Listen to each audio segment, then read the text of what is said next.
আমি ওয়েন, বয়স 23, ঢাকায় মহাখালীতে থাকি। আমার আম্মু ও বাবার একমাত্র সন্তান আমি। বাবা একজন সরকারি কর্মকর্তা আর আম্মু গৃহিণী। আমার আম্মু অমাক সুন্দর একজন নারী। আমার চোখে পৃথিবীর সেরা নারী আমার মা। যেমন তার রূপ লাবণ্য, তেমন তার শারীরিক গঠন, চেহারায় মায়ার সর্বোত্তম ছাপ। নামটাই যে মায়া। তবে আমার আম্মু আমার বাবার মতো মানুষকে নয়, আরও ভালো কাউকে ডিজার্ভ করে। আমার বাবার টাক মাথার 56 বয়সী একজন লোক, যার ভুঁড়িওয়ালা পেট, দেখতে বিদঘুটে বলা চলে। আমার আম্মুর মতো সুন্দরী ও বিশ্বসেরা নারী সে ডিজার্ভ করে না। যাই হোক, যেটা সত্যি তা তো পাল্টানো যাবে না।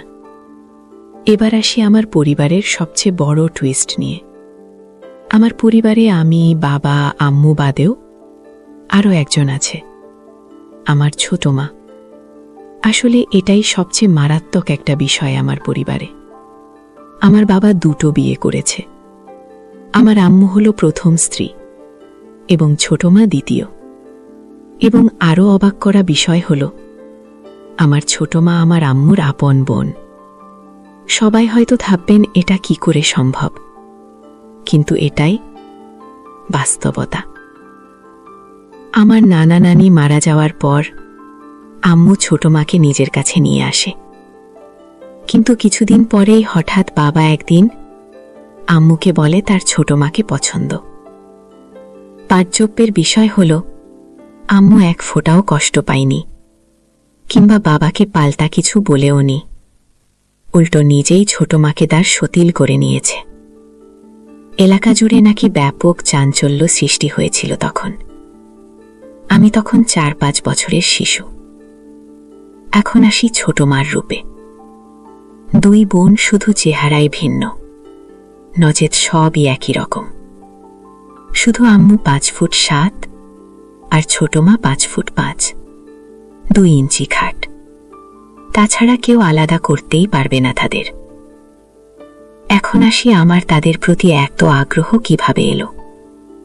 ক্লাস 9-এ পড়া অবস্থায় হঠাৎ একদিন রাতে ঘুমানোর আগে মোবাইলে একটা ভিডিও এলো। ক্যাপশনে ছিল, আপন ছেলের সাথে মা। আমি অবাক হয়ে ভিডিওটা দেখলাম। অজান্তেই নিজেকে ভিডিওর ছেলের জায়গায় আর আম্মুকে সেই মায়ের জায়গায় রেখে ভিডিওটা দেখতে লাগলাম। ধূপ করে উঠল বুকটা। উঠে বসে ভাবতে লাগলাম, এসব কি ভাবছি আমি, ছি। কিন্তু কেন জানি না সাথে সাথে অনলাইন সার্চ করলাম। যা ফলাফল এলো তা আমার কপাল খুলে দিল। বিদেশে নাকি মা ছেলেরা এনজয় করে, আর আদিম যুগে এসবই ছিল স্বাভাবিক। এসব দেখে আমার তো জান কপাল। তখন রাত ছিল, ক্লান্ত ছিলাম বলে ঘুমিয়ে পড়ি। হঠাৎ রাতের স্বপ্নদোষে ঘুম ভাঙল আমার। জান কপাল নয়, আমার চাঁদ তারা সবই আছে।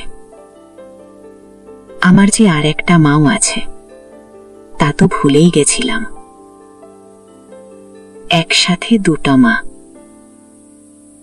আম্মু ও ছোট মার কথা স্বপ্ন দেখে ঘুম ভেঙেছে।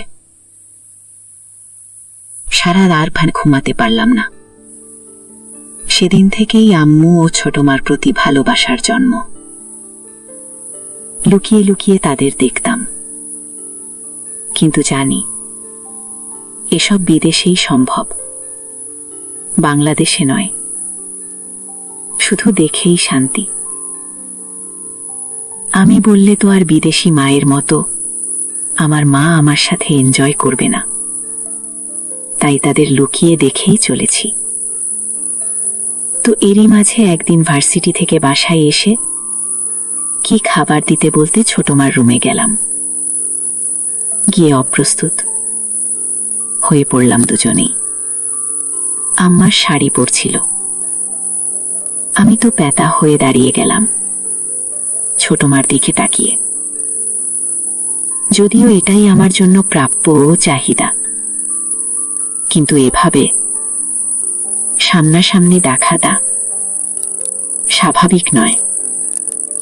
তাই নার্ভাস হয়ে গেছিলাম। কি করব বুঝতে পারছিলাম না। কিন্তু ছোট মার কাণ্ডে আমি একদম অবাক হয়ে গেলাম। সে সামান্য চমকালো না, বরং আমার দিকে মুচকি হেসে বলল, কি লাগবে বাবু? কোন দরকার? এসো বসো। সে স্বাভাবিকভাবেই কোনো তড়িঘড়ি না করে পড়ে নিল। আমায় দাঁড়িয়ে থাকতে দেখে এগিয়ে হাত বাড়িয়ে আমার হাত ধরে টেনে বিছানায় বসিয়ে বলল, কিছু লাগবে বাবু? কিছু বলছো না কেন? আমি আসলে আমার খিদে লেগেছে। ছোট মা, ছোট মা। ও, আমি তো ভুলেই গেছিলাম। এসো এসো বাবু, তোমার খাবার রেডি আছে, এসো খেয়ে নাও। ছোট মার সাথে ডাইনিং টেবিলে গেলে আমায় তুলে খাওয়ালো। খাওয়া শেষে ছোট মা বলল, এবার গিয়ে রেস্ট নাও। আমি, আম্মু কোথায়? ছোট মা, তার রুমে আছে, ঘুমাচ্ছে। তুমি ঘুমাও, উঠে দেখা করো। আমিও ঘুমাতে গেলাম। বিকেলে ঘুম থেকে উঠে আম্মুর রুমে যাচ্ছি। ছোট মার রুম পেরিয়ে আম্মুর রুম যাচ্ছি। এমন সময় শুনতে পেলাম আম্মু ও ছোট মার আলাপচারিতা। খিলখিল করে হাসছে দুজন। আম্মু, তারপর কি হলো? ছোট মা, দেখার মতো ছিল বুবু। হা করে তাকিয়ে আছে, কি করবে বুঝতে পারছে না। পরে আমি সামলে নিলাম, এমন ভাব করলাম যেন কিছুই হয়নি। আম্মু, আমার বোকা বাবুটা বোকাই রয়ে গেল। মাকে দেখে কেউ এমন চমকে যায়? ছোটবেলায় তো কত দৃশ্য দেখেছে। ছোট মা, এখন কি আর ছোট আছে বুবু? আমাদের বাবু কিন্তু সেরকম পুরুষ। আম্মু,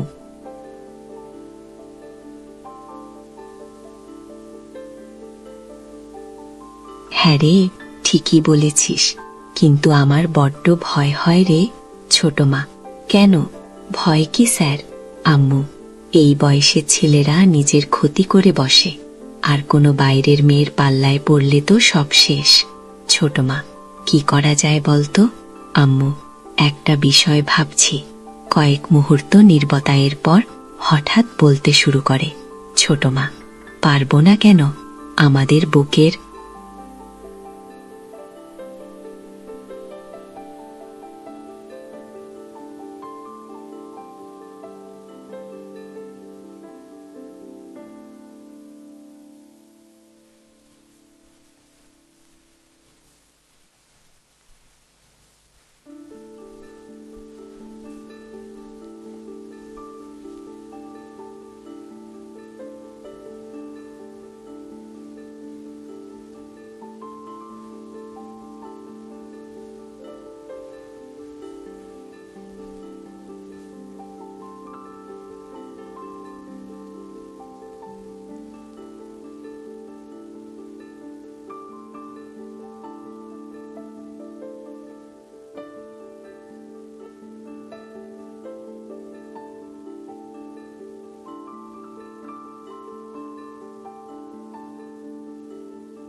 আম্মু আমার কাঁধে হাত রেখে বলল, শোন বাবু, আমরা তোর মা। আমাদের নিয়ে এসব বিষয়ে এত ভাবতে নেই। বাহিরের কেউ হলে সেটা চিন্তার বিষয়। আর তুই তো লুকিয়ে দেখিসনি কিছু, তাই না? আমি, না, লুকিয়ে কেন দেখতে যাব? আম্মু, সেটাই তো। আর লজ্জা পাওয়াও দরকার নেই। আমাদের কোলে পিঠে চড়েই বড় হয়েছিস তুই। আম্মু, তুই তো জানিস না পাগল, তোর ছোট মারও একটা সন্তান হয়েছিল। আমি অবাক হয়ে বললাম, কি বলছো এসব? এত বড় হয়ে গেছি, আমি তো জানতাম না। আম্মু, এটা সবসময় আমরা লুকিয়ে রাখি, তোর ছোট মা কষ্ট পাবে বলে। বাচ্চাটা 2 দিন পরেই মারা যায়, তাই তখন দেখেই তোর প্রতি এত পাগল তোর ছোট মা, তোকে খুব ভালোবাসে। কখনো কষ্ট দিস না পাগলিটাকে। আমি, হ্যাঁ আম্মু, কখনো কষ্ট দিব না। কিন্তু একটা কথা বলি আম্মু। আম্মু, বল, কি বলবি? আমি, ছোট মা কিভাবে এই পরিবারে এলো? মানে বাবা তোমার বোনকেই বিয়ে করল, এটা কিভাবে সম্ভব?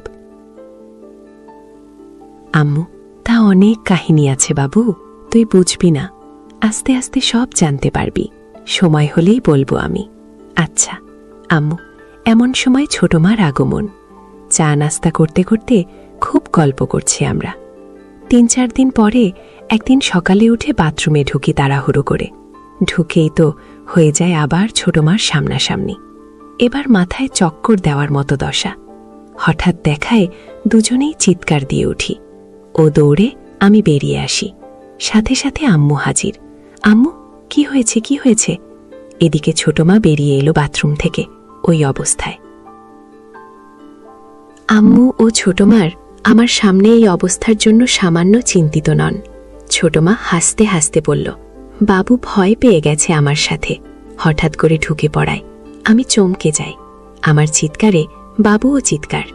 আম্মু আমার কপালে হাত বুলিয়ে বুকে জড়িয়ে বলল, আমার বোকা ছেলে, এমন করে চিৎকার করে তোরা বাড়িসো? এখন ছোট মা আমাদের দুজনের সামনে ভেজা অবস্থায় দাঁড়ানো। আম্মু, তুই নক করে ঢুকবি তো বোকা? আমি, খুব হিসু পেয়েছিল। ছোট মা, ও তাই তো, যাও হিসু করে এসো আগে। ছোট মা আমার হাত ধরে টেনে বাথরুমে ঢুকিয়ে দিল। আমি ভিতরে গিয়ে হিসু করে বেরিয়ে এলাম। আম্মু ও ছোট মা কথা বলছিল। আমি আশায় চুপ করে গেল। চোখে চোখে নিজেরা কি যেন ইশারা করল। আম্মু, আচ্ছা যা গোসল করে আয়, আর তুই খেতে আয়। আম্মু আমায় খেতে নিয়ে গেল। খাওয়া শেষে হঠাৎ ছোট মার ডাক। আম্মুকে রুম থেকে ডাকছে। ছোট মা, বুবু এসো তো, একটু হেল্প লাগতো। আম্মু, আমি খাচ্ছি, দাঁড়া বাবু আসছে। আম্মু আমার দিকে তাকিয়ে বলল, যা তো ছোট মার কাছে একটু। আমি এগিয়ে ছোট মার রুমে যেতেই যে দৃশ্য দেখলাম তা কল্পনা করা আমার পক্ষে অসম্ভব। দরজায় দাঁড়িয়ে কেন? এসো ভিতরে, আমার হুকটা লাগিয়ে দাও না বাবু। আমি কুটি পায়ে এগিয়ে যাচ্ছি, কিন্তু বললাম, আম্মু আসুক। ডাকতেই ছোট মা, আম্মু খাচ্ছে, তুমি এসো লাগিয়ে দাও। কড়া গলায় বলাতে আমি একটু ভয় পেয়ে যাই। আমি কাঁপা হাতে কাজটা করে দিলাম। সাথে সাথে ছোট মা আমার দিক ফিরে বলল, কেমন লাগছে আমায়?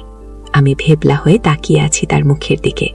ছোট মা, কি হলো বল, আমি তোমার কি? ছোট মা, আমায় এসব জিজ্ঞেস কেন করছো? ছোট মা, না হলে কি তোমার সুরকে জিজ্ঞেস করব? আমি, মানে? ছোট মা, নিজের ছেলের কাছে জিজ্ঞেস করেছি কেমন লাগছে দেখতে, আর তুমি কিনা আজগুবি কথা বলে চলেছ। আমি, এভাবে তো কখনো দেখিনি। ছোট মা, ছোট থাকতে অনেক দেখেছ। আমি, এখন তো বড় হয়েছিল তাই না? ছোট মা, আমার কাছে তো সেই ছোট্ট সোনাই আছো তুমি। ঝুঁকে আমার কপালে হামি দিল ছোট মা, বলে। ছোট মা আলমারি খুলে একটা সালোয়ার কামিজ বের করতে করতে বলল, আমায় কি দেখতে খারাপ লাগছে বাবু? আমি কই, না তো ছোট মা, কিন্তু সত্যি বলতে আমার কেমন যেন লাগছে ছোট মা। সিরিয়াস হয়ে আমার পাশে বসে আমার কাঁধে হাত রেখে বলল, কেন, কেমন লাগছে? আমি, হঠাৎ এভাবে তোমায় দেখা কেমন অদ্ভুত লাগছে, ভয় করছে কেন জানি। ছোট মা, বোকা ছেলে, এটা কোনো চিন্তার বিষয় না। আমি তোমার মা। প্রত্যেক সন্তানের সাথে মায়ের সম্পর্ক হয়, পবিত্র। বাহিরের মেয়েকে এমনভাবে দেখলে মনে কুচিন্তা যেন না আসে। এজন্য ঘরেই এসব শিক্ষা নেওয়া উচিত। তাহলে অভ্যাস হবে এমন দেখার। তাহলে কাউকে এমন দেখলে কুচিন্তা আসবে না মনে। দেখো না, বিদেশি মা সন্তানের সামনে এসব পড়ে বেড়ায়, তাও হাজার হাজার মানুষের সামনে। আমি, তাই তো। এমন সময় আম্মুর আগমন। আম্মু, কি কথা হচ্ছে তোদের মা ছেলের? আম্মু আশায় একটু অপ্রস্তুত হলে আম্মু পরিবেশটা একদম স্বাভাবিক করে দিল। এমন ভাব করল যেন কিছুই হয়নি। আম্মু, গল্প করা হলে এবার রান্নাবাড়া করতে আয়, আর তুই পড়তে বস গিয়ে। আমিও বেরিয়ে ঘরে গেলাম। ঘরে গিয়ে মন হাত নিয়ে শান্তি করলাম। রাতে যখন খাবার টেবিলে যাই তখন সব যেন ঘোলাটে। ছোট মা আম্মু দুজনই পারলে ঘুমটা দিয়ে থাকে বাবার সামনে। আপাদস্তক ঢাকা শরীর, দুজন যেন সদ্য ধোয়া তুলসী পাতায় ভেজানো। খাবার দাবার শেষে নিজের রুমে গিয়ে ঘুমাই। রাতে হেসু করতে উঠে দরজা খুলতেই আমি যা দেখলাম তা দেখে আমার চোখ ছানা বড়া হয়ে গেল। আম্মু ও ছোট মা দুজন একসাথে হয়ে বাথরুমে ঢুকছে। শুধু পিছন থেকে অন্ধকারে যা দেখা গেছে দরজা খুলতেই, শুধু বোঝা যাচ্ছে তারা এক সেট, কিছু দেখা যাচ্ছে না। আমার রুমের দরজা খোলার কোনো শব্দ হয় না, তাই তারা বুঝতে পারেনি। দুজন একই সাথে বাথরুমে ঢুকেছে দেখে আমার শরীরে শিহরণ বয়ে গেল। এত রাতে তারা বাথরুমে কেন, এটা ভেবে আমি বাথরুমের দিকে যেতে থাকি। এমন সময় পাশে আম্মুর রুমে তাকিয়ে দেখি বাবা একদম একসেট হয়ে ঘুমিয়ে আছে। আমি সোজা বাথরুমের কাছে গেলাম। গিয়েই কথোপকথন শুনে কানে বাজ পড়ল। ছোট মা, আর ভালো লাগে না বুবু, প্রতিদিন দুই বোন মিলে এক ফোঁটাও পানি পাই না, খুব রাগ হচ্ছে। আম্মু, কি করব বল, শুকিয়ে গেছে ওনার, বয়স হয়েছে তো। ছোট মা, এই বয়সে কি এভাবে ঘুমাতে ভালো লাগে? তোমারও বয়স হয়নি, খারাপ লাগে না তোমার? আম্মু, খারাপও তো লাগে রে, কিন্তু কি করব বল। ছোট মা, তাহলে কি আমরা এটাই করব? আম্মু, হ্যাঁ, তাছাড়া কোনো উপায় নেই। ঘরের কথা ঘরেই রাখতে হবে, বাহিরের কারো সামনে পা না মেলে ঘরেরটা দিয়েই করতে হবে। ছোট মা, হ্যাঁ গো বুবু। আম্মু, পাবো পাবো, চিন্তা করিস না, ওকে আমরা মানিয়ে নিব। ছোট মা, ও রাজি হবে তো? আমার ভীষণ ভয় করছে বুবু, এ যুগের ছেলে। আম্মু, আমাদের বাবু আমাদের কষ্ট নিশ্চয়ই বুঝবে। আমরা দরকার হলে এ যুগের মেয়েদের মতো ওকে সেজে দেখাবো। তুই যা করছিস করতে থাক, আমিও মাঠে নামছি দ্রুত। রাজি না হলে পায়ে পড়ব, তবু আর পারবো না ওকে ছাড়া। আমাদের সন্তান আমাদের কষ্ট বুঝবে ঠিকই। ছোট মা, হ্যাঁ বুবু, তাই যেন হয়। আম্মু, এখন তাড়াতাড়ি বের কর, ঘুমাবি না? ছোট মা, করছি, এই তো হয়েও গেছে। আমি প্রথমে বুঝতে পারিনি আমায় নিয়ে কথা হচ্ছে, কিন্তু আমার নাম শুনে আমি তো পুরোই আকাশ ভাঙা ধাক্কা খেলাম। তার মানে আমার দুই মা আমার জন্য পাগল, খুশিতে আমি আত্মহারা। তার মানে আমি যা অসম্ভব ভাবছিলাম তা আমারই জন্য অপেক্ষা করছে। আম্বুদের গোসল শেষ পর্যায়ে, আমি তাই দ্রুত গুটি পায়ে রুমে ঢুকে যাই। দরজা ভিজিয়ে হালকা ভাগ করে দেখতে থাকি বাহিরে কি হয়। একটু পরেই বাথরুমের দরজা খুলল, দুজন বের হয়েছে। অন্ধকারে এটুকুই বোঝা গেল, দুজন একসাথে একই রুমে ঢুকে পড়ল, ছোট মার রুমে। বুঝলাম একসাথে ঘুমাবে দুজন। আমি কয়েক মুহূর্ত এসব ভেবে অবাক হলাম যে আমার মায়েরা আমার জন্য পাগল হয়ে আছে, নিজেরা কত প্ল্যান করে বসে আছে। আমি চিন্তা করলাম তাদের সামনে আমার নিজের ইচ্ছা প্রকাশ করব না যে আমিও তাদের জন্য পাগল। আমি তাদের প্ল্যান অনুযায়ী চলার সুযোগ করে দেব, তারাই আমায় গুছিয়ে রাজি করিয়ে নিবে। দেখতে চাই কতটা এগোয় তারা। আমি শুধু তাল মেলাবো তাদের সাথে, পজিটিভ সঙ্গ দিব। এসব ভাবতে ভাবতে ঘুমিয়ে পড়ি। পরদিন সকালে ঘুম থেকে উঠতে একটু দেরি হয়ে যায়। ঘড়িতে 10টা বাজে। কলেজ মিস হয়ে গেল, তাই উঠে রুম থেকে বেরিয়ে খুঁজি মা দুজনকে, কিন্তু কাউকে দেখতে পাচ্ছি না। হঠাৎ চোখ পড়ল আমাদের বাসার ছাদে। দেখি দুজন বৃষ্টিতে ভিজছে। এতক্ষণে আমি জানলাম বাহিরে বৃষ্টি হচ্ছে। ডুপ্লেক্স বাসা বলে আমাদের ছাদটা দোতলায় একটা সাইডে। আমি ছাদের দরজায় গিয়ে দাঁড়াতে দুজন আমায় দেখে দৌড়ে এসে আমার সামনে দাঁড়ালো। আম্মু, কিরে, এতক্ষণে উঠলি? আমি, ক্রেজ মিস করলাম। ডাকুনি কেন? আম্মু, ঘুমাচ্ছিলি আরাম করে, তাই ডাকিনি। থাক, সমস্যা নেই, একদিন ভিজলে কিছু হয় না। আয়, বৃষ্টি বিলাস কর। আমি, ঠান্ডা লাগবে না? ছোট মা, ঠান্ডা লাগলে আমরা দুটো মা আছি না, এসো তো। বলেই দুজন হাসতে হাসতে আমায় টান দিয়ে বৃষ্টিতে নিয়ে যায়। দুজনই সালোয়ার কামিজ পরা ছিল, ভিজে গায়ে লেপ্টে আছে। আমি একটু অবাক হইনি, একদম স্বাভাবিক বৃষ্টি নিয়ে তাকিয়ে আছি। তিনজন মিলে বৃষ্টি বিলাস করতে থাকি। বৃষ্টি বিলাস শেষ করে রুমে গিয়ে মুছে ডাইনিংয়ে আসি। ছোট মার আর আম্মুর দুজনের পরনে একই পোশাক। আমি, কি ব্যাপার, ইদানিং দুজন ম্যাচিং পোশাক পরে ঘুরছ যে? ভাব খুব দুজনের। আম্মু, এমনি। সতীন বলে কি ভাব হবে না নাকি? আপন বোন দুজন বলেই তিনজনই হেসে দিই। আম্মু ছোট মার কোমর ধরে নিজের দিকে টেনে এনে বলল, আমার ছোট বোন আমার সতীন হলেও আমার খুব ভালো বন্ধু। ছোট মা আম্মুকে বলল, থ্যাংক ইউ বুবু। আমি সুযোগ বুঝে বললাম, সব ভালোবাসা কি তোমরা দুজনই পাবে? আমার বুঝি কোনো মূল্য নেই তোমাদের কাছে? দুজনেই আমাকে কাছে টেনে নিয়ে গেল। আম্মু, আচ্ছা বললি না তো, কেমন লাগছে এই ড্রেসটা? আমি সবসময় সুযোগ খুঁজছিলাম তাদের প্রশংসা ও তাদের কাজ সহজ করার, তাই বললাম, খুব সুন্দর, তোমাদের টাইসই ভালো মানায়। সালোয়ার পুরনো ফ্যাশন হয়ে গেছে। ছোট মা, তাহলে আজ থেকে মডার্ন ফ্যাশনই চলবে নাকি বল বুবু? আম্মু, হ্যাঁ ঠিক তো, তাই হবে তাহলে। সবাই আবারও হাসলাম। সেদিন রাতে আমি ঘুমাইনি, তাদের জন্য অপেক্ষা করে। দরজা আলতো চাপিয়ে উকি দিয়ে অপেক্ষা করছিলাম, কিন্তু তাদের দেখা নেই। তাই নিজেই এগিয়ে আম্মুর রুমের দিকে যাই। দরজার কাছে যেই দেখি কপাল ভালো, দরজার সাইডে জানালায় একটা কপাট খোলা। ভিতরে পর্দা হালকা সরিয়ে যা দেখি তা আমার চোখ জুড়িয়ে দিল। হঠাৎ হঠাৎ আম্মু বলল, লাইট নিভাসনি তুই? ছোট মা, নিভিয়েছিলাম তো, হয়তো বাবু টয়লেট গেছিল। আম্মু, হয়তো। আচ্ছা চল। দুজনই আগের রাতের মতো বাথরুম গেল একসাথে। আমি চুপি পায়ে বাথরুমের বাহিরে গিয়ে কান পাতি। ছোট মা, বুবু, বুড়োর তো আর হয় না, কি করব, আমার তো আর সেই না, কিছু করো প্লিজ।